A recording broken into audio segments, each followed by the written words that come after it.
Bagfuel, baby. I came up at the time when Biggie was just starting, Jay-Z was just starting, Cameron, all of them, we was all just starting. I came in the game with Foxy Brown. Mm. And when I came in the game, I had to know why Biggie Smalls is so successful. And at the time, Cam is still here and he's doing his thing, but at the time, Cam wasn't as big as Biggie. Now you had this handsome guy who From Harlem. who had swag, the flair, all of that. He could really rap. He could really rap. Mm-hmm. And then you had this fat black dude from Brooklyn with a cock eye. Yeah, he used to dress fly and smell good, but how come this dude is bigger than this dude? I had to answer those questions for myself. I needed to know those things. And I'm not gonna give you that, but once I learned that, then I started to be like, I get this game now. I understand. And then I was and I'm gonna tell all of the young dudes out there, the biggest thing for my success and the reason why I'm still here now at the highest level is I had mentors. Mm-hmm. Like I was able. Look at his face. No, I just said that this Internship. morning. Yo. Go ahead. I just said that this morning. I never interned, because the way I came in the game, and I always give her props because she helped me skip the line. I came in the game with Foxy Brown. When I came in the game with Foxy Brown, me and her brother Anton and Gavin, we were all like from same section in Brooklyn. Me and Anton went to high school together, and because of Tone from Trackmasters and all this used to let us come to the studio all the time. I never had to intern because the first record she was on was I Shot You with LL, and then a week later, after she jumped on the record, they shot a video, and then a week after that, it was Pandemonium. Mm-hmm. And so when I came in the game, all I had to do was just figure out how to fit in and make myself valuable.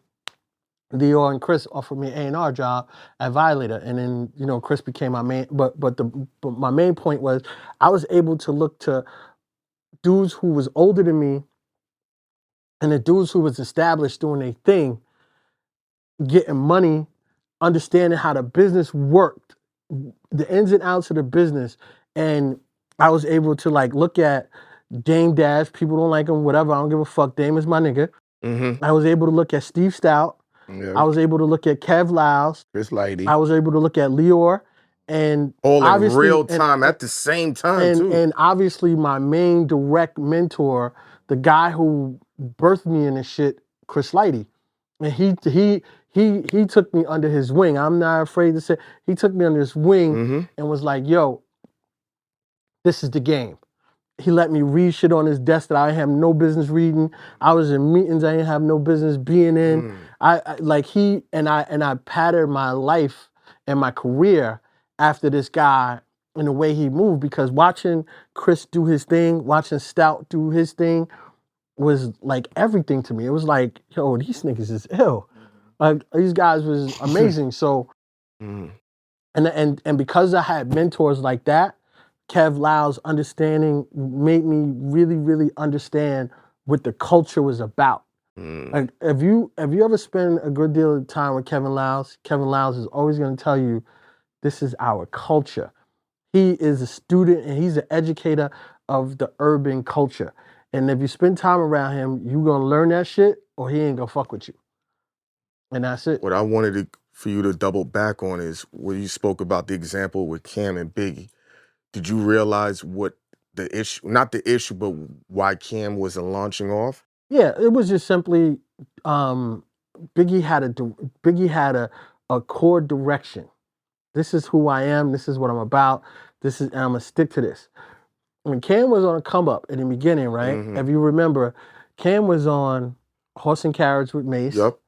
And then you would see him, and he was like, I remember he had schoolboy glasses on, leather jacket, fly nigga, in Horse and Carriage with Mace. And then you would see him 357 pull it with DMX, and it was a different vibe, and it was it wasn't really. But when you seen Big, and no knock to Cam, because Cam built an amazing career for himself. I love that dude.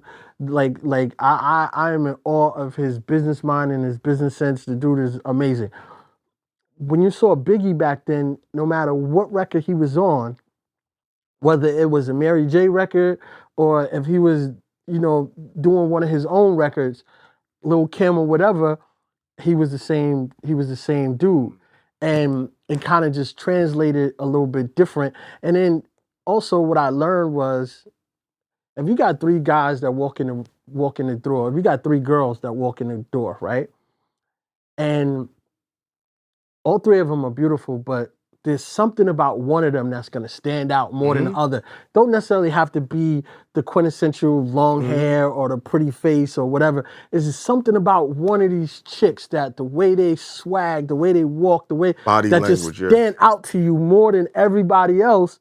And then you know that's the star of the bunch. And that was Biggie. Biggie, out of everybody at the time that was coming up from the New York area, it was just something about his aura, his swag, his laid back, I got this shit move that just made him stand out more than everybody else. And that's why he was, Why he became the star that he became. yeah.